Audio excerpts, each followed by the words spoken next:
एक बार फिर से आप सभी का बहुत-बहुत स्वागत है हमारे यूट्यूब चैनल पे। आज फिर से मैं आप सभी के लिए क्लास 8 चैप्टर 1 विज्ञान साइंस जिसका नाम है फसल उत्पादन एवं प्रबंध।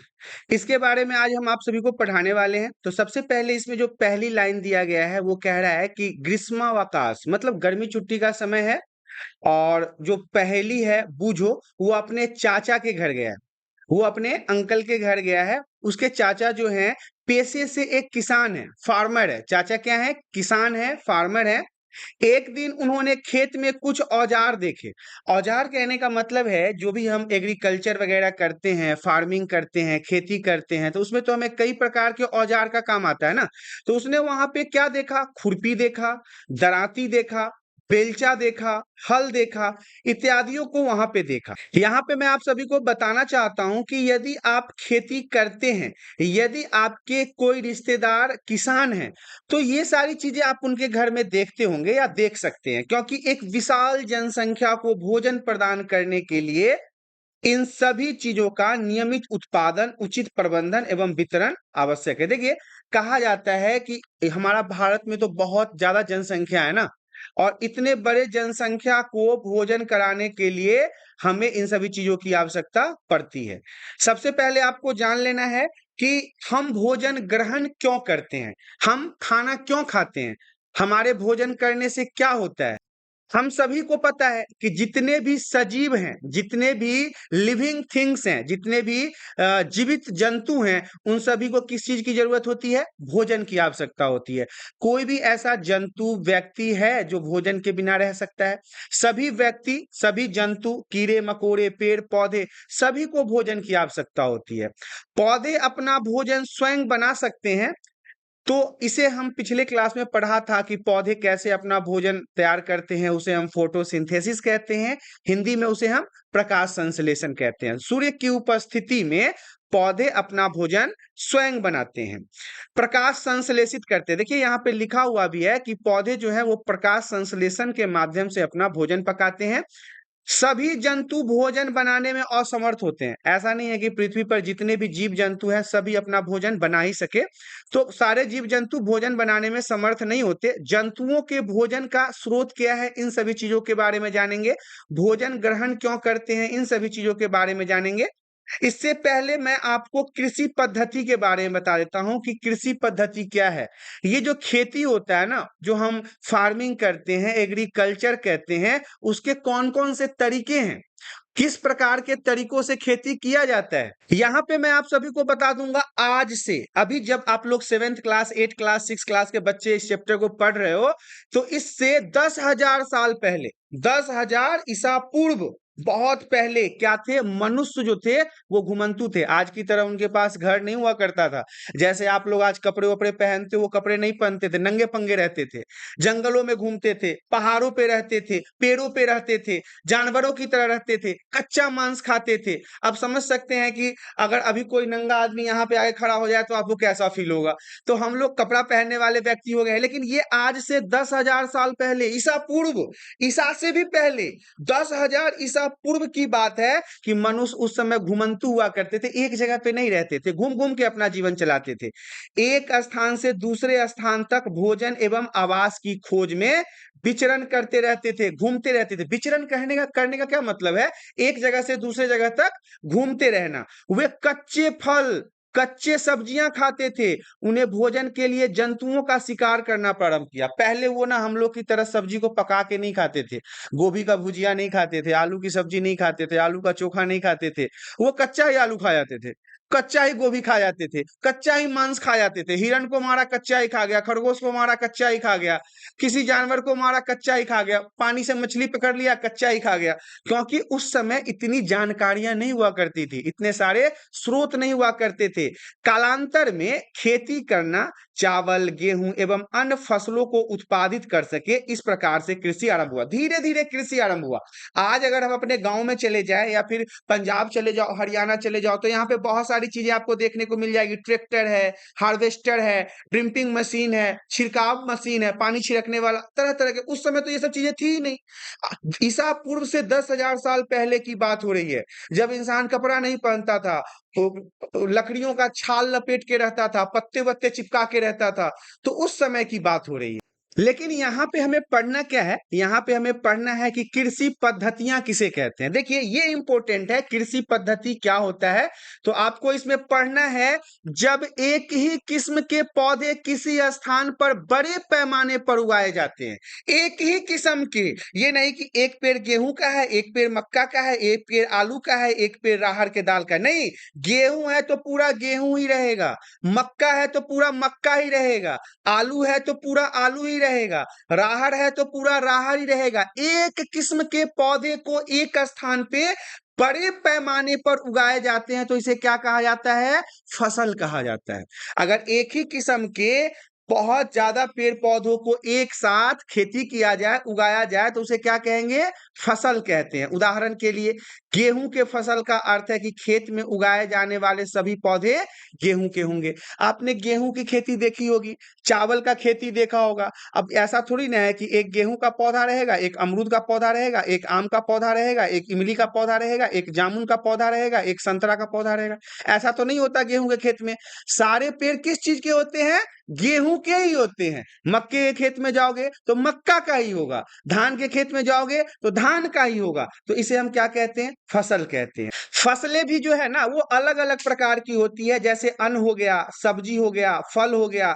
जिस मौसम में यह पौधे उगाए जाते हैं उसके आधार पर हम फसलों का वर्गीकरण कर सकते हैं। देखिए आपको पता है कि गेहूं सालों भर तो नहीं उगाया जाता है ना, उसका एक मौसम होता है। चावल सालों भर तो नहीं उगाया जाता है, उसका भी एक मौसम होता है। जब बरसात होता है, खेतों में पानी जमा होता है, तब जाके हम चावल की खेती करते हैं, ऐसा समय होता है। तो भारत जो है ना एक विशाल देश है। भारत की अगर बात कर लें, इंडिया तो एक बहुत बड़ा देश है। यहाँ पर ताप, आर्द्रता और वर्षा जैसी जलवायु परिस्थितियां एक क्षेत्र से दूसरे क्षेत्र में भिन्न है। अब ये क्या कह रहा है भाई? अब ये कह रहा है कि भारत जो देश है इसमें अलग अलग राज्य हैं। आपको पता है कि हमारे यहाँ अलग अलग जलवायु भी है। हम अभी दिल्ली में हैं, दिल्ली में क्या हो रहा है? गर्मी हो रहा है। ये तो भारत का हिस्सा है ना, भारत की राजधानी है ना दिल्ली, और दिल्ली में क्या हो रहा है? गर्मी हो रहा है। हम अभी यहाँ से चले जाएं हिमाचल प्रदेश, एचपी चले जाएं जिसकी राजधानी शिमला है, यहाँ पे क्या हो रहा होगा? ठंडा हो रहा होगा, हो रहा है ना। अब यहाँ से हम चले जाएं तमिलनाडु, दिल्ली से भी ज्यादा गर्मी पड़ रहा होगा वहां पे, भयंकर गर्मी पड़ रहा होगा। फिर हम चले जाएं जम्मू कश्मीर, तो वहां पे क्या हो रहा होगा? ठंडा मौसम होगा। मतलब एक ही भारत के एक ही देश में अलग अलग जगहों पे अलग अलग तापमान है, टेम्परेचर है, वातावरण है। तो हम इसे कह सकते हैं देश के अलग अलग भागों में अलग अलग प्रकार की वातावरण होता है। इसके बावजूद भी हम अलग अलग वातावरण में अलग अलग ही फसल उगाएंगे। आपको पता है कि सेब कश्मीर में उगता है, तो क्या आप उसे बिहार में उगा लेंगे? नहीं उगेगा ना। सेब अगर कश्मीर में उगता है तो कश्मीर में ही उगेगा।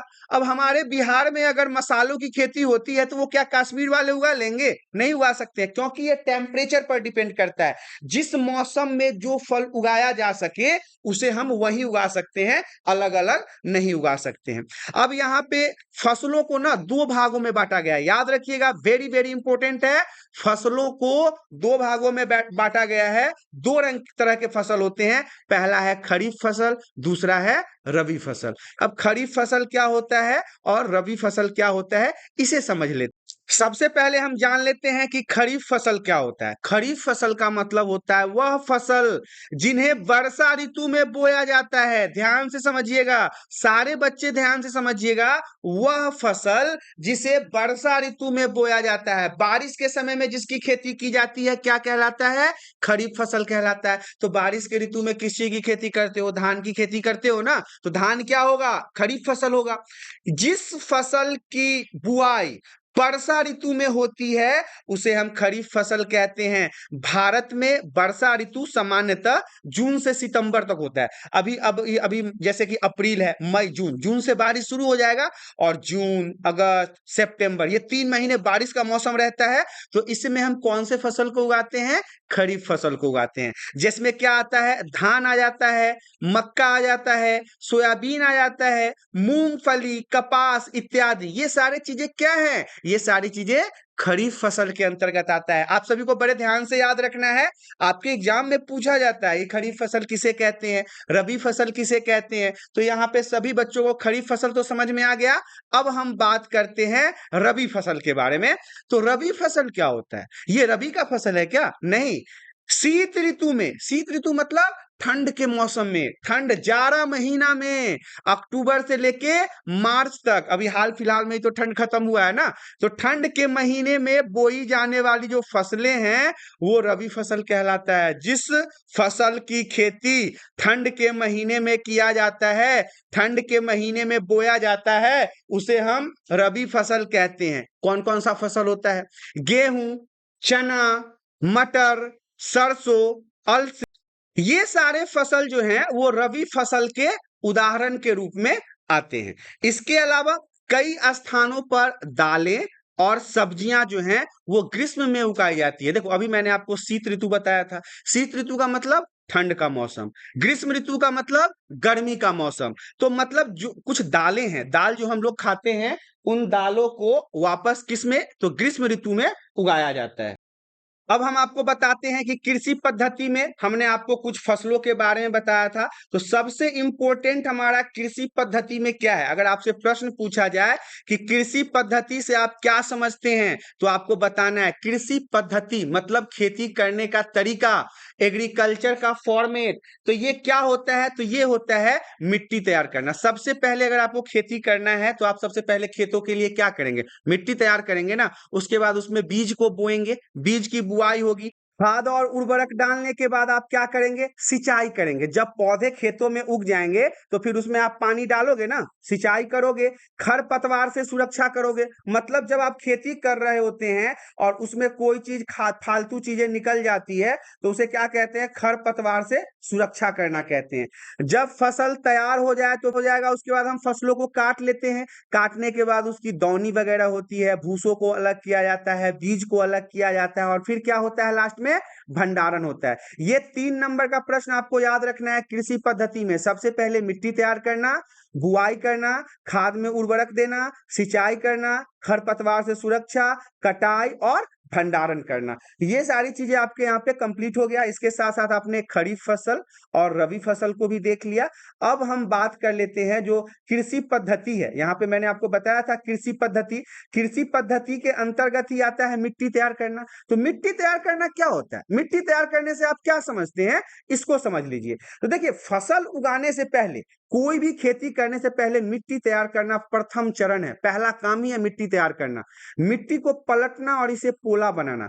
पता है ना कि गांव में ट्रैक्टर से खेतों की जुताई होती है, खेतों को जोतते हैं। पहले बैल के माध्यम से जोतते थे, उससे पहले भैंस के माध्यम से जोतते थे, उससे पहले इंसान खुद ही हल लेके जोतता था।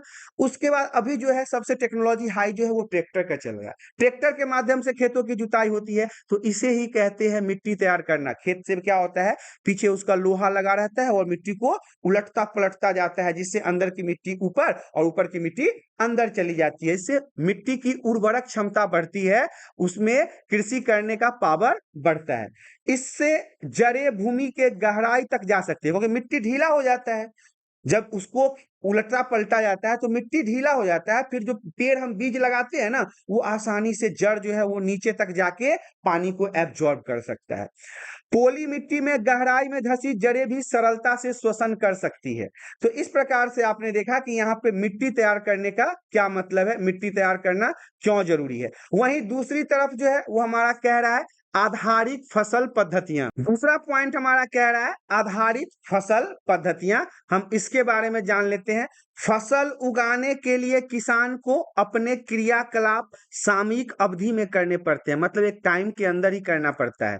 जिससे क्या क्या होता है, उपयोग माली अथवा सजावटी पौधे उगाने के लिए करते हैं। ये क्रियाकलाप कार्य कृषि पद्धतियां जो आगे दिए गए हैं उसके बारे में आपको यहाँ पे देखना है कि कौन कौन सी पद्धति है। जिसमें देखिए, मिट्टी को उलटने पलटने एवं पोला करने को क्या कहते हैं? जुताई कहते हैं। ये जो ट्रैक्टर हमारे खेतों के मिट्टी को उलटता पलटता है ना, इसे क्या कहते हैं? जुताई कहते हैं। इसे हल चलाकर किया जाता है। अब देखिए, सूखी जुताई से पहले हम इसमें पानी देने की आवश्यकता पड़ सकती है। जुते हुए खेत में मिट्टी के बड़े-बड़े ढेले हो जाते हैं। इन पर पाटल की सहायता से तोड़ना आवश्यक है। जब खेतों की जुताई होती है तो उसमें मिट्टी का बड़ा-बड़ा ढेला हो जाता है, गुंबद टाइप का, पत्थर टाइप का, उसको फिर हम पत्थर से या फिर कुल्हाड़ी से मार-मार के उसको तोड़ के ढीला करते हैं। बुआई एवं सिंचाई के लिए खेत को समतल करना आवश्यक है। खेत प्लेन होगा तभी तो उसमें सिंचाई करने में सही रहेगा ना। पानी पटाने के लिए खेत तो समतल चाहिए। खेत अगर ऊबड़-खाबड़ होगा तो उसमें पानी पटेगा सही तरीके से? नहीं पट पाएगा। यह कार्य पाटल के द्वारा होता है। पाटल को हम कहते हैं, एक लकड़ी का टुकड़ा होता है समतल टाइप का, उसे हम खेत में चला देते हैं तो वो मिट्टी को पूरा एक रंग जैसा कर देता है। इसे हम हल के साथ ही जोड़ के करते हैं। कभी-कभी जुताई से पहले खाद भी दिया जाता है। खाद खल्ली मतलब कि उर्वरक बढ़ाने के लिए खाद खल्ली को भी डाला जाता है। और फिर क्या होता है, बुआई से पहले हम खेतों में पानी दे देते हैं। बुआई से पहले खेतों में पानी दे देते हैं ताकि खेतों में सिंचाई की और पानी की आवश्यकता से उसके बीज जो है ना वो आसानी से बढ़ सकें। अब हम बात करेंगे कृषि औजार के बारे में। कृषि औजार कहने का मतलब है वो कौन-कौन से ऐसे औजार हैं जिसके माध्यम से खेती किया जाता है। कृषि औजार में बहुत सारी चीजें हैं। उससे पहले मैं आपको ये हल दिखा देता हूँ। देखिए, मैंने अभी आपको बताया था ना कि पहले जो खेतों को, मिट्टी को जुताई किया जाता था, जुताई का ये बैलों के माध्यम से किया जाता था। देखिए यहाँ पे एक लोहे का वो हल लगा हुआ है, वो मिट्टी को ऊपर नीचे कर रहा है और बैल इसे खींच के पूरे खेत को ऐसे ही जुताई करेगा। तो यही होता है जोत। और ये जो आपको मैंने लोहा का टुकड़ा दिखाया, ये फॉल है। फॉल के माध्यम से, लोहे के माध्यम से मिट्टी को ऊपर नीचे किया जाता है। तो यहाँ पे हमें बात करना है कृषि औजार के बारे में। तो कृषि औजार के बारे में हम देखिए, यहाँ पे पहला औजार जो है वो हल के बारे में दिया हुआ है कि हल किसे कहते हैं। तो देखिए, प्राचीन काल से ही हल का उपयोग जुताई, खाद उर्वरक मिलाने, खरपतवार निकालने एवं मिट्टी को खुरचने के लिए किया जाता है। मिट्टी को ऊपर नीचे करने के लिए किया जाता है। यह औजार लकड़ी का बना होता है या फिर अभी के समय में तो लोहे का भी देखा जाता है, जिसे बैलों की जोड़ी मतलब जोड़ा बैल, दो बैलों के मदद से या फिर अन्य पशुओं जैसे कि घोड़े हो गए, ऊंट हो गए, इनकी सहायता से क्या किया जाता है, खींचा जाता है। इसमें लोहे की मजबूत तिकोनी पत्ती होती है जिसे हम क्या कहते हैं, फाल कहते हैं।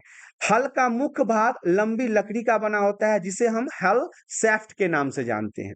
इसके एक सिरे पर हैंडल होता है और दूसरे सिरे पर जोत के डंडे से जुड़ा होता है जिसे बैल पकड़ के खींचता है। तो सबसे पहला जो हथियार है, औजार जो है वो क्या है, हल है। हल के माध्यम से कृषि में काफी मदद भी प्राप्त होता है।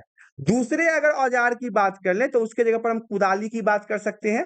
यह एक सरल औजार है, मतलब आसान औजार है, बहुत ही इजी है, जिसका उपयोग खरपतवार निकालने एवं मिट्टी को पोला करने के लिए किया जाता है। कुदाली का उपयोग कहाँ होता है? कुदाल का उपयोग होता है खरपतवार निकालने में। इसमें लकड़ी और लोहे की छड़ होती है जिसके एक सिरे पर लोहे की चौड़ी और मुड़ी प्लेट होती है। आप लोगों ने कुदाल देखा भी होगा, नहीं देखा होगा तो आगे यहाँ पे देखिए, ये है कुदाल हमारा। ऐसा आपने देखा होगा गांव वगैरह में होता है, ये लोहे का बना होता है, इसमें लकड़ी का हैंडल होता है जिसको पकड़ के लोग ऐसे ऐसे मिट्टी को हटाते हैं। तो देखिए यहाँ पे पकड़ने वाला है, हैंडल है, जोत के लिए है, छड़ है, मुड़ी प्लेट है, इसको हम क्या कहते हैं, कुदाली कहते हैं। अगला औजार जो है वो है कल्टीवेटर। कल्टीवेटर क्या होता है, देखिए ये जो आपको ट्रैक्टर में दिखाई दे रहा है ना, ये लोहे का जो ये टुकड़ा दिखाई दे रहा है, लोहे का बना हुआ, इसे ही हम कल्टीवेटर कहते हैं। आजकल जुताई ट्रैक्टर द्वारा संचालित कल्टीवेटर से किया जाता है। कल्टीवेटर के उपयोग से श्रम और समय दोनों की बचत होती है। पहले जो काम बैल 4 घंटे में करता था, अब वो आधे घंटे में ट्रैक्टर कर देता है और इसमें मेहनत भी कम लगता है। ड्राइवर बैठा रहता है, एक्सीलेटर दबाता रहता है, खेत जुताई होती रहती है। तो ये हमारा कल्टीवेटर के बारे में था। अब हम इसमें बुआई के बारे में देख लेते हैं, बुआई कैसे होता है, क्योंकि हम जब बात कर रहे थे परंपरागत कृषि के तरीकों के बारे में, तो यहाँ पे मैंने मिट्टी तैयार करना आपको बताया था।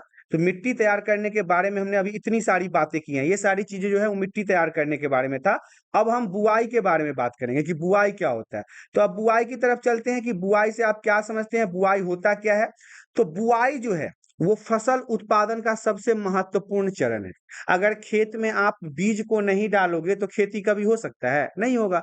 पहले तो आपको खेत का मिट्टी तैयार करके बीज तो डालना पड़ेगा, तभी तो खेती होगा ना, चाहे वो किसी चीज़ का हो जाए। मक्का का हो जाए, गेहूँ का हो जाए, मटर का हो जाए, दाल का हो जाए, कपास का हो जाए, किसी भी चीज़ का हो जाए। बोने से पहले अच्छी गुणवत्ता वाले साफ एवं स्वस्थ बीज का चयन करना चाहिए। उसमें जो बीज हम डालेंगे वो चेक कर लेना पड़ेगा कि वो सही है या नहीं है।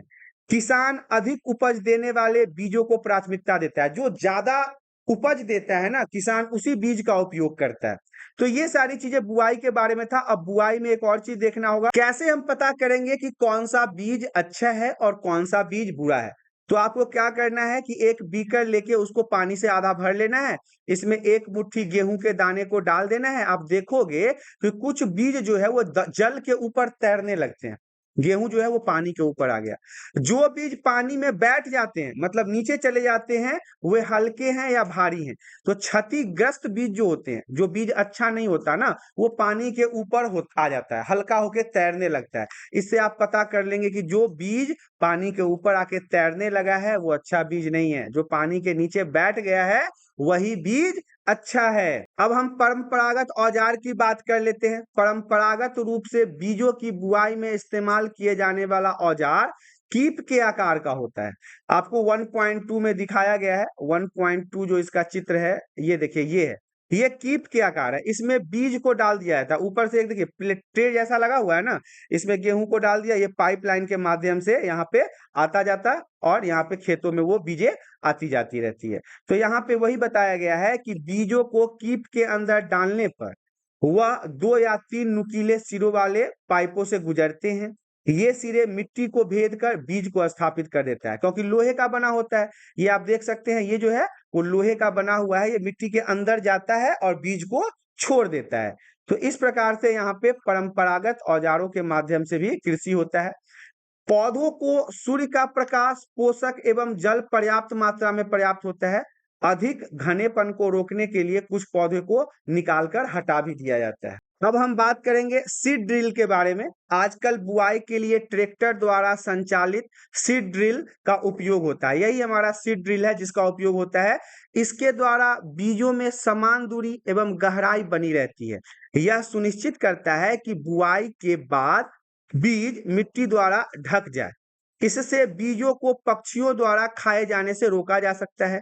सीड ड्रिल द्वारा बुआई करने में समय एवं श्रम दोनों की बचत होती है। सीड ड्रिल से जब भी हम बुआई करते हैं तो इससे एक ये फायदा होता है कि इसमें समय भी बचता है, मेहनत भी बचता है, और बुआई जो होता है उसमें वो बीज मिट्टी के अंदर चला जाता है। लेकिन यह सुनिश्चित करना जरूरी है कि जो भी बीज हमने खेतों में डाला है वो मिट्टी से ढक गया है कि नहीं। क्योंकि अगर नहीं ढकेगा तो जो पंछी होते हैं, जो बर्ड्स होते हैं, वो आएंगे, सारे बीज को ही खा जाएंगे, गेहूं को खा जाएंगे, मक्के को खा जाएंगे। फिर तो खेती होगी ही नहीं। खेतों में आके वो अगर सारे बीज को ही खा जाएंगे तो क्या खेती हो पाएगी? नहीं हो पाएगी। पौधों को अत्यधिक घने होने से रोकने के लिए बीजों के बीच में उचित दूरी होना भी महत्वपूर्ण है। अब देखिए, एक ही जगह पर हम गए और 1 किलो गेहूं के बीज को डाल दिए, तो यहाँ तो एक ही जगह पूरा पेड़ उग जाएगा। तो क्या ये सक्सेस होगा? नहीं होगा। पेड़ों के बीच की दूरी होनी भी बहुत जरूरी है ताकि वो सही तरीके से विकास कर सके। तो ये सब जो था वो हमारा सीड ड्रिल के बारे में था। अब हम बात करेंगे खाद एवं उर्वरक मिलाना। खाद मतलब जो कंपोस्ट होता है उन सबको मिलाना। ये मिट्टी के उर्वरक क्षमता को बढ़ाता है, उसके शक्ति को बढ़ाता है। जैसे इंसान अपने लिए विटामिन, प्रोटीन, कैल्शियम ये सब लेता है ना, ऐसे ही मिट्टी के लिए जो खाद है वो उसके शक्ति को बढ़ाता है। वे पदार्थ जिन्हें मिट्टी में पोषण स्तर बनाए रखने के लिए मिलाया जाता है उन्हें हम क्या कहते हैं? खाद एवं उर्वरक कहते हैं। जिन चीजों के माध्यम से मिट्टी के अंदर उर्वरक क्षमता को बनाया जाता है उसे हम खाद एवं उर्वरक कहते हैं। अब इसमें क्या होता है? मिट्टी फसल को खनिज पदार्थ प्रदान करती है। मिट्टी जो है वो फसल को खनिज पदार्थ प्रदान करती है। ये पोषक पौधों के वृद्धि के लिए बहुत आवश्यक होते हैं। मिट्टी के नीचे से जो खनिज पदार्थ मिलता है, इससे पौधों का विकास होता है, पौधे विकसित होते हैं। कुछ क्षेत्रों में किसान खेत में एक के बाद दूसरी फसल उगाता रहता है। एक फसल कट गया तो फिर दूसरा फसल उगा लिए, दूसरा फसल कट गया तो तीसरा फसल उगा लिए। खेत कभी भी खाली नहीं छोड़े जाते। कल्पना कीजिए कि पोषकों का क्या होता होगा। तो देखिए, फसलों को लगातार उगाने से, अगर आप लगातार खेती करते रहते हैं तो मिट्टी में कुछ पोषक की कमी हो जाती है। इसी क्षति को और इसी कमी को पूरा करने के लिए किसान खेतों में खाद को डालता है। यह प्रक्रम खाद देना कहलाता है। आपने देखा होगा कि लोग यूरिया वगैरह छींटते हैं, कैल्शियम वगैरह छींटते हैं, गोबर वगैरह छींटते हैं ताकि खेतों के अंदर उर्वरक क्षमता बनी रहे। अपर्याप्त खाद देने से पौधे कमजोर हो जाते हैं। अगर आप सही तरीके से खाद वगैरह नहीं दोगे तो आपके पौधे जो हैं, पेड़ जो हैं, वो कमजोर हो जाएगा। खाद एक कार्बनिक जैविक पदार्थ है जो कि पौधों या जंतु अपशिष्ट से प्राप्त होता है। पौधे मतलब जब पौधे सड़ जाते हैं, पेड़ पौधे सड़ जाते हैं, या जंतु का मतलब गोबर वगैरह हो गया, या कोई जंतु मर जाता है तो उसे खेतों वगैरह में डाल देने से वहां पे कार्बनिक जैविक पदार्थ की पूर्ति हो जाती है।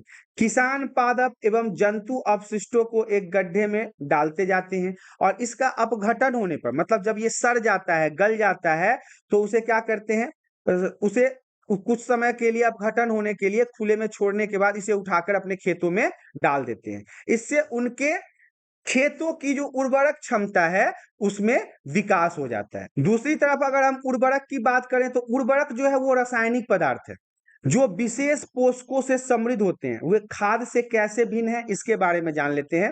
देखिए, उर्वरक की अगर बात आएगी तो उदाहरण के रूप में आपको बताना है urea, ammonia, sulphate, super sulphate, potash, nitrogen, phosphorus, potassium, ये सभी क्या है? ये सभी फैक्ट्रियों में तैयार किया जाता है।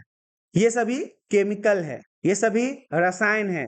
इनके उपयोग से किसान का गेहूं, धान, मक्का जैसे फसलों की अच्छी उपज प्राप्त करने में सहायता मिलता है। इन सभी रसायनों का उपयोग करके किसान अच्छा फसल उगाता है। परंतु आपको बता दूं कि उर्वरकों से अधिक मिट्टी उपयोग से मिट्टी की उर्वरता में कमी आ जाती है। अगर बहुत ज्यादा आप इस तरह के रासायनिक चीजों का उपयोग करोगे, यूरिया का उपयोग करोगे, अमोनिया का उपयोग करोगे, सल्फेट का उपयोग करोगे, फास्फोरस का उपयोग करेंगे, पोटेशियम का उपयोग करेंगे, तो हमारे मिट्टी की जो उर्वरक क्षमता है ना, वो कम हो जाती है। साथ ही साथ यह जल प्रदूषण का कारण है, ये पानी के प्रदूषण का कारण है। मिट्टी की उर्वरता बनाए रखने के लिए हमें उर्वरकों के स्थान पे जैविक खाद का उपयोग करना चाहिए। जैविक खाद क्या होता है? जैविक खाद मतलब गोबर से जो खाद बनता है, पेड़ पौधे के सड़ने के बाद जो खाद बनता है, उसका उपयोग करना चाहिए। खाद के उपयोग से मिट्टी के गठन एवं जल अवशोषण क्षमता में वृद्धि होती है। इससे मिट्टी में सभी पोषकों की प्रतिपूर्ति हो जाती है और इसमें फिर हम जिस भी प्रकार के फसल को उगाते हैं वो फसल अच्छी तरीके से उगता है। जैसे उत्तर भारत में किसान जो है वो फलीदार चारा एक ऋतु में उगाते थे तथा गेहूं दूसरे ऋतु में उगाते थे। इससे क्या होता था, मिट्टी में जो नाइट्रोजन की कमी होती थी ना, वो पूरा फिर से पूरा हो जाता था, क्योंकि कुछ समय के लिए खेत खाली रह जाता था। किसानों के इस पद्धति को अपनाने के लिए प्रोत्साहित किया जाता है, ताकि वो क्या हो कि खेत में अगर थोड़ा समय के लिए आप दलहन पौधों का उपयोग कर लेते हैं तो इसमें नाइट्रोजन फिर से वापस आ जाता है, क्योंकि दलहन पौधों के जड़ों में क्या होता है, राइजोबियम बैक्टीरिया होता है जो वातावरण से नाइट्रोजन गैस को एब्जॉर्ब करके मिट्टी के अंदर तक पहुंचाने का काम करता है और इसे ही हम वायुमंडलीय नाइट्रोजन का स्थिरीकरण भी कहते हैं। अब हम बात करेंगे उर्वरक एवं खाद में अंतर। उर्वरक और खाद क्या होता है ये तो मैंने अभी आपको समझा दिया है। अब इसके बीच के अंतर को मैं समझा देता हूं कि उर्वरक और खाद में अंतर क्या है। तो ये VVI रहेगा क्वेश्चन आपके लिए एग्जाम में 8वीं क्लास में अक्सर पूछा जाता है। वेरी वेरी इंपॉर्टेंट है। 5 नंबर में ये प्रश्न पूछा जाता है, कभी भी पूछा जा सकता है, फाइनल में, मिड टर्म में। इसे ध्यान से समझिए। एक तरफ आपका उर्वरक लिखा हुआ है, दूसरी तरफ खाद लिखा हुआ है। उर्वरक एक मानव निर्मित लवण है, याद रखिएगा, ये इंसानों के द्वारा बनाया जाता है, फैक्ट्रियों में बनाया जाता है। खाद एक प्राकृतिक पदार्थ है, प्रकृति के द्वारा बनाया जाता है, जो कि गोबर एवं पौधों के अवशेषण एवं विघटन से प्राप्त होता है। वेरी वेरी इंपॉर्टेंट लाइन है, ध्यान से बिल्कुल देखिएगा। दूसरा पॉइंट कहता है उर्वरक का उत्पादन कहाँ होता है? फैक्ट्रियों में होता है। इसे कारखानों में बनाया जाता है केमिकल के माध्यम से, लेकिन खाद जो है वो खेतों में बनाई जाती है। खेतों में इसका अपघटन के माध्यम से बनाया जाता है। तीसरा है, उर्वरक से मिट्टी का ह्यूमस प्राप्त नहीं होता है। उर्वरक अगर आप उपयोग करते हैं, फैक्ट्री में बनाए गए रसायन का उपयोग करते हैं, तो मिट्टी में ह्यूमस की प्राप्ति नहीं होती है। दूसरी तरफ अगर खाद की बात कर लें, तो खाद से मिट्टी को ह्यूमस प्रचुर मात्रा में प्राप्त होता है, भरपूर मात्रा में उसे ह्यूमस की प्राप्ति होती है। चौथे नंबर पे कहता है, उर्वरक में पादप पोषक जैसे कि नाइट्रोजन, फास्फोरस, पोटेशियम प्रचुरता में होते हैं, भरपूर मात्रा में होता है, क्योंकि फैक्ट्री में बनाया जाता है ना इसे। इसमें तो अंदर केमिकल होता है, तो अलग से भी लोग केमिकल मिला मिला के इसके अंदर नाइट्रोजन, फास्फोरस, पोटेशियम इत्यादियों की प्रचुरता को बढ़ा देते हैं। खाद में क्या होता है, पादप पोषक तुलनात्मक रूप से कम होते हैं, मतलब इसमें ये सारी चीजें कम होती है। अब हम बात कर लेंगे कि खाद के क्या लाभ हैं, खाद से क्या-क्या लाभ प्राप्त होता है यदि हम खाद का उपयोग करते हैं। देखिए, ऊपर अभी हमने यहाँ पे उर्वरक और खाद के बीच में अंतर पढ़ा है। अब ये अगर खाद उर्वरक तो सही नहीं होता ना, ये हमारे ज़मीन के लिए सही नहीं होता, मिट्टी के लिए सही नहीं होता, इससे बहुत ज़्यादा पानी का भी पॉल्यूशन बढ़ रहा है, वाटर पॉल्यूशन बढ़ रहा है। तो अगर हम खाद का उपयोग करते हैं, तो खाद हमारे लिए किस प्रकार से महत्वपूर्ण है, इसे हम देख लेते हैं। जैविक खाद उर्वरक की अपेक्षा अधिक अच्छी मानी जाती है। इसका मुख्य कारण है कि इससे मिट्टी की जल धारणा क्षमता में वृद्धि हो जाता है, पानी ग्रहण करने की क्षमता में विकास होता है। इससे मिट्टी भुरभुरी एवं सरंग्र हो जाती है, जिसके कारण गैस जो है वो विनिमय सरलता से होता रहता है। तीसरा पॉइंट है खाद से लाभ के में कि इससे मित्र जीवाणुओं की संख्या में वृद्धि होती है। ऐसे जीवाणु जो पेड़ पौधों के लिए जरूरी है, उसका इंक्रीज होता है, विकास होता है। चौथा पॉइंट है, इस जैविक खाद से मिट्टी का गठन सुधर जाता है, मिट्टी के उर्वरक क्षमता का विकास होता है। तो ये सारी चीजों खाद के लाभ के बारे में था। अब हम बात करेंगे सिंचाई के बारे में कि सिंचाई क्या होता है, आप सिंचाई से क्या समझते हैं, इन सभी चीजों को देख लेते हैं। जीवित रहने के लिए प्रत्येक जीव को जल की आवश्यकता होती है। पौधों के वृद्धि एवं परिवर्धन के लिए जल का विशेष महत्व होता है। पौधों की जड़ों द्वारा जल का अवशोषण होता है, जिसके साथ खनिजों और उर्वरकों का भी अवशोषण होता है। पौधों में लगभग लगभग 90% जल होता है। जल आवश्यक है क्योंकि बीजों का अंकुरण शुष्क स्थिति में नहीं हो सकता। देखिए, पानी, सिंचाई का मतलब पानी, खेती में पानी, पानी क्यों जरूरी है, क्योंकि पानी के माध्यम से ही बीज जो है वो अंकुरित होता है, बीज जो है वो बढ़ता है, बीज जो है वो विकास करता है। इसीलिए सिंचाई जो है वो काफी महत्वपूर्ण माना जाता है। निश्चित समय पर किसी भी फसल में पानी डालने की प्रक्रिया को हम क्या कहते हैं, सिंचाई कहते हैं। यही हमारा सिंचाई कहलाता है। अब हम बात करते हैं सिंचाई के स्रोत के बारे में। ऐसे कौन कौन से तरीके हैं जिसके माध्यम से सिंचाई किया जाता है, तो कुएं के माध्यम से किया जाता है, जलकूप के माध्यम से, तालाब के माध्यम से, झील के माध्यम से, नदियों के माध्यम से, बांध के माध्यम से, नहर इत्यादियों के माध्यम से खेतों में पानी को पहुंचाया जाता है।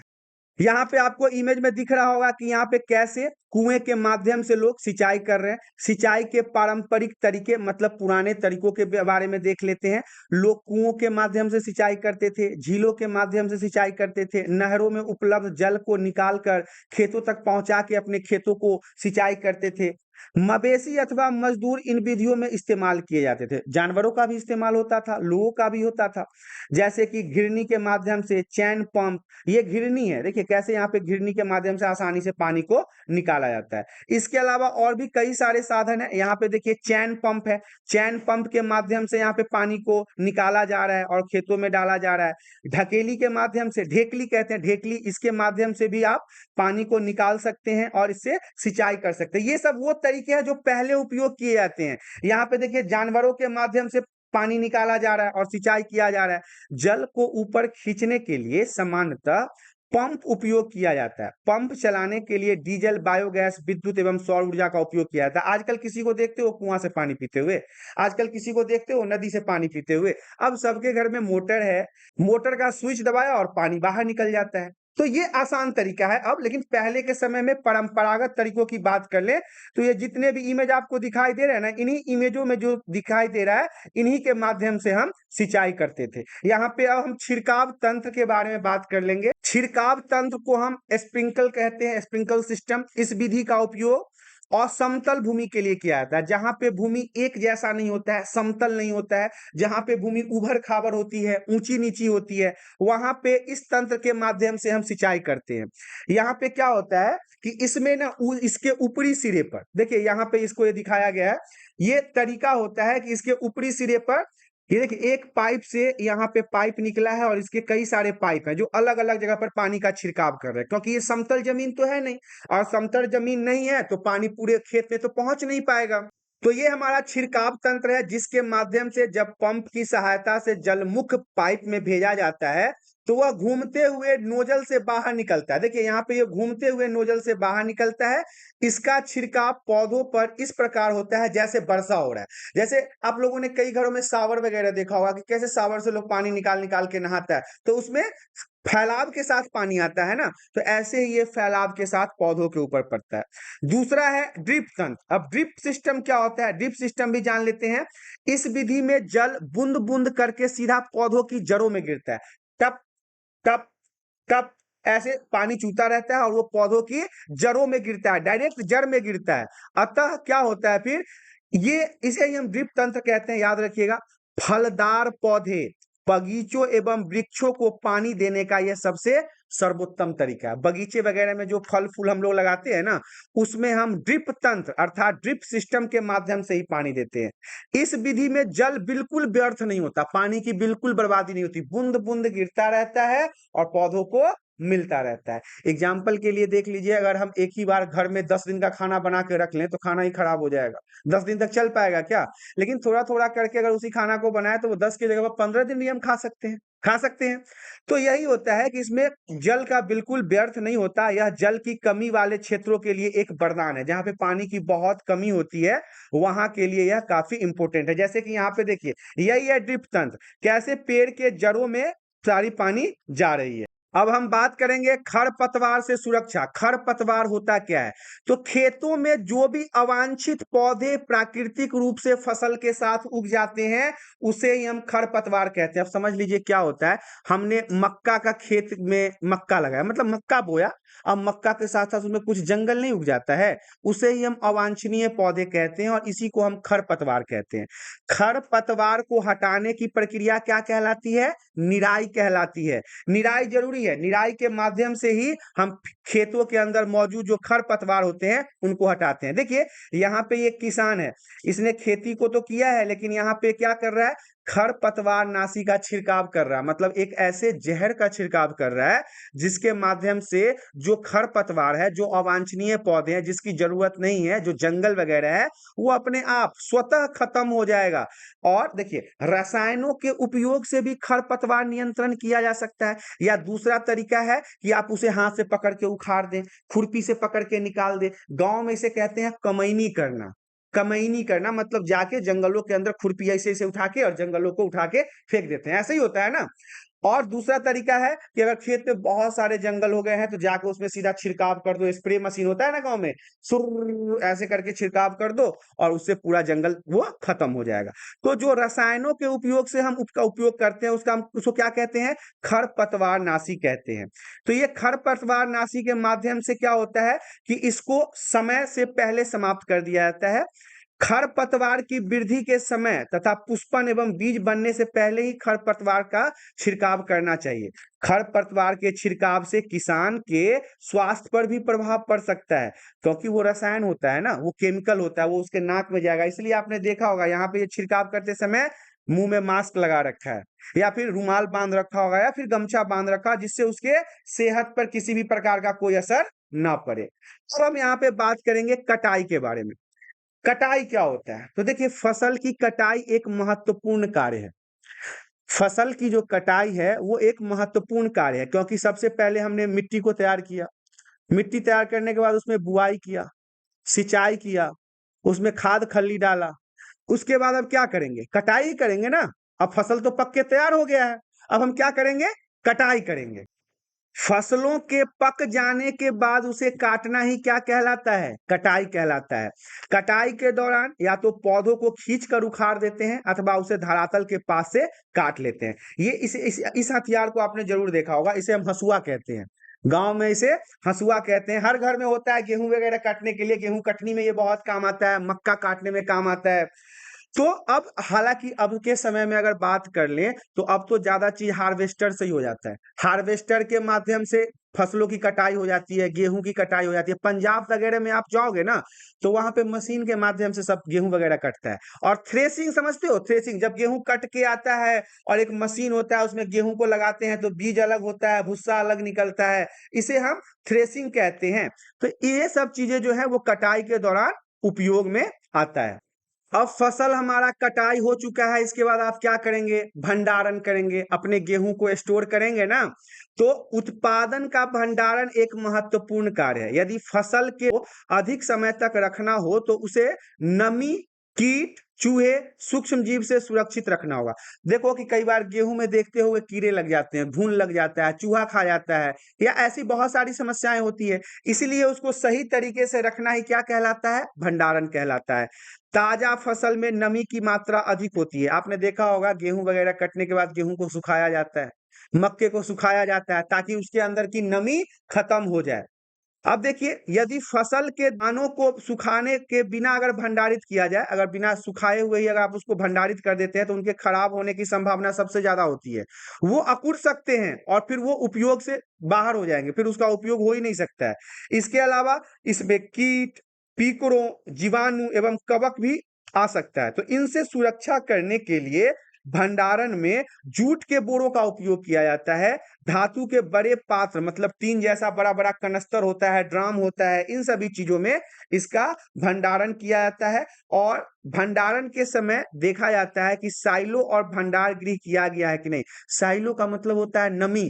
अगर नमी वाले जगह पर किसी अनाज को रख दोगे तो वो तो अनाज खराब हो जाएगा ना, वो अकुड़ जाएगा, वो नमी के अंदर अनाज ही खराब हो जाएगा। यहाँ पे आपको इमेज में दिखाया गया है कि अनाज भंडारण करने के लिए बड़े बड़े ये साइलो घर बनाए गए हैं जहां पे आप अनाज को भंडारित कर सकते हो। देखिए कैसे यहाँ पे गेहूं के बोरों को इकट्ठा किया गया है, मक्के के बोरे को इकट्ठा किया गया है, जिसमें अनाज लंबे समय तक सुरक्षित रह सके। साथ ही साथ अब हम जंतुओं से भोजन के बारे में बात कर लेते हैं कि जंतुओं से भोजन कैसे प्राप्त होता है। तो यहाँ पे कुछ चीजें दी गई है, जैसे कि दूध की अगर बात कर लें तो दूध तो हमें पता है कि गाय देता है, भैंस देता है, बकरी देता है, ऊँटनी देता है। तो इन्हीं सब चीजों के माध्यम से हम दूध का उपयोग करते हैं। तो यहाँ पे कुछ पशुपालन की चीजें भी होती है। पशुपालन के माध्यम से भी इंसान अपने जीवन को चलाता है। और खेती और पशुपालन का रिश्ता ना बहुत पुराना है। जहां पे लोग खेती करते हैं, किसान होते हैं, वो पशुओं को भी जरूर पालते हैं, क्योंकि उनसे दूध, दही वो बेच के, घी, मक्खन वगैरह बेच के अपना गुजारा कहते हैं। एक बड़े से फॉर्म को चलाकर उसमें पालने वाले पशुओं को उचित भोजन देना, आवास देना, देखभाल करना, इन सभी चीजों को जो किया जाता है इसे हम क्या कहते हैं? पशुपालन कहते हैं। अब इस पूरे चैप्टर में आपने क्या सीखा है, एक बार हम एक नजर इस पे डाल लेते हैं। सबसे पहले देखते हैं, पहला पॉइंट कहता है अपनी बढ़ती हुई जनसंख्या को भोजन प्रदान करने के लिए हमें विशिष्ट कृषि पद्धति को अपनाना होता है। पहला पॉइंट है कि हमारे भारत की जनसंख्या बहुत ज्यादा है और इन सभी जनसंख्याओं को भोजन की इच्छा पूर्ति करने के लिए हमें अलग अलग प्रकार के टेक्नोलॉजी को अपनाना पड़ता है। दूसरा है, किसी स्थान पर उगाए जाने वाले एक ही प्रकार के पौधे को हम क्या कहते हैं? फसल कहते हैं। तीसरा है, भारत में फसलों को ऋतु के आधार पर हम दो वर्गों में बांटते हैं, एक हमारा रबी और एक खरीफ फसल है। ये सब ऑलरेडी हमने चैप्टर के अंदर पढ़ा है। इसके बाद जो हमारा अगला पॉइंट कहता है वो कहता है जुताई करके मिट्टी तैयार करना और उसे समतल करना आवश्यक है। इस कार्य के लिए हल तथा पाटल का उपयोग किया जाता है। इसके बाद अगला टॉपिक हमारा कहता है बीजों को उचित गहराई पर बोना बहुत जरूरी है। उनके बीज के जो दूरी होती है इसे भी अच्छी तरह से ध्यान देना आवश्यक है। बीजों की अच्छी किस्म का चयन करना, स्वस्थ बीजों को बोया जाना और सीड ड्रिल की सहायता से बुआई किया जाना, ये सारी चीजें हमने अभी चैप्टर में आप लोगों को पढ़ाया है। इसके अलावा मिट्टी में पोषक की समृद्धि और पुनः पूर्ति की आवश्यकता होती है, जिसे कार्बनिक खाद तथा उर्वरक के उपयोग से पूरा किया जाता है। फसलों की नई किस्मों के आने से रासायनिक उर्वरकों के उपयोग में वृद्धि हुई है। तो ये सारी चीजें जो हैं, जो हम खाद का उपयोग करें कि रसायन के उर्वरक का उपयोग करें, ये सारी चीजें मैंने आपको बताया है कि खाद ज्यादा अच्छा होता है, उर्वरक जो होता है वो हमारे जमीन की उर्वरक क्षमता को कम कर देता है। इसके अलावा उचित समय एवं अंतराल पर फसल को जल देना क्या कहलाता है? सिंचाई कहलाता है। अगला पॉइंट है, निराई में अवांछित एवं बिना उगाए हुए पौधे को हटाया जाता है, जिन्हें हम क्या कहते हैं? खरपतवार कहते हैं। इसके अलावा कटाई का अर्थ है पकी हुई फसलों को हाथों या मशीन से काटना। कटाई का क्या मतलब है कि जो फसल पक के तैयार हो गया है उसको मशीन से काट लो, हाथ से काट लो या उखाड़ लो। इसके अलावा दानों को भूसे से अलग करना क्या कहलाता है? थ्रेसिंग कहलाता है। इसके बाद बीजों को, पीड़कों एवं सूक्ष्म जीवों से संरक्षित करने के लिए उचित भंडारण आवश्यक है। अगला पॉइंट है, पशुओं को पालकर भी खाद्य पदार्थ प्राप्त किया जा सकता है, इसे हम क्या कहते हैं? पशुपालन कहते हैं। ये सारे पॉइंट्स हमने आपके चैप्टर में अभी डिस्कस किया है। साथ ही साथ यहाँ पे मैं आपसे पूछना चाहूंगा कि ये जितने भी प्रमुख शब्द हैं, इन सभी को आपको अपने कॉपी में करना है। जैसे कि कृषि पद्धति किसे कहते हैं, पशुपालन किसे कहते हैं, फसल किसे कहते हैं, उर्वरक किसे कहते हैं, भंडार गृह क्या होता है, कटाई क्या होता है, सिंचाई क्या होता है, खरीफ क्या है, खाद क्या है, हल क्या है, रबी क्या है, बीज क्या है, साइलो, बुआई, भंडारण, थ्रेसिंग, खरपतवार, खरपतवारनाशी, फटकना क्या होता है, ये सारी चीजें आपको कॉपी में करना है। इसके अलावा इसके जो अभ्यास के प्रश्न हैं, जो क्वेश्चन आंसर हैं, वो भी आपको करने हैं। जैसे कि एग्जाम्पल के लिए यहाँ पे बताया गया है, उचित शब्द छांट कर रिक्त स्थानों की पूर्ति कीजिए। यहाँ पे कुछ शब्द दिए गए हैं जिसमें तैरना, जल, फसल, पोषक, तैयारी इत्यादि है। एक स्थान पर एक ही प्रकार की बड़ी मात्रा में उगाए गए पौधे को क्या कहते हैं? एक स्थान पर एक ही प्रकार के बड़ी मात्रा में उगाए गए पौधे को क्या कहते हैं? तो हमने चैप्टर में पढ़ा था, हम उसे फसल कहते हैं। ऐसे आपको इसके सारे अभ्यास के प्रश्न पत्रों को ठीक से पढ़ के अपने कॉपी में तैयार कर लेना है। और अब आपके लिए एक प्रश्न रहेगा इसमें, जो मैं आपसे पूछना चाहूंगा कि आप रबी फसल किसे कहते हैं? आपको कमेंट करके बताना है कि हम रबी फसल से क्या समझते हैं, और उसके उदाहरण को भी बताना है। रबी फसल के उदाहरण को भी बताना है कि रबी फसल क्या होता है। इस प्रकार से आपका जो ये पूरा चैप्टर है, पहला चैप्टर क्लास 8वीं का साइंस फर्स्ट चैप्टर था, ये काफी महत्वपूर्ण है क्योंकि एग्जाम में इससे जुड़े प्रश्न पूछे जाते हैं। फाइनल एग्जाम में भी पूछे जाएंगे आपसे इससे जुड़े हुए प्रश्न। और इस चैप्टर का नाम था फसल उत्पादन एवं प्रबंध। पूर्ण चैप्टर यहाँ पे समाप्त हो गया है। आशा करता हूँ वीडियो में दी गई जानकारी आप सभी को पसंद आया होगा। जानकारी पसंद आया तो वीडियो को लाइक, और चैनल में पहली बार आया तो चैनल को सब्सक्राइब कर लें, ताकि इसी प्रकार के एजुकेशनल वीडियो आपको हमेशा प्राप्त होता रहे। आज के लिए इतना ही, धन्यवाद।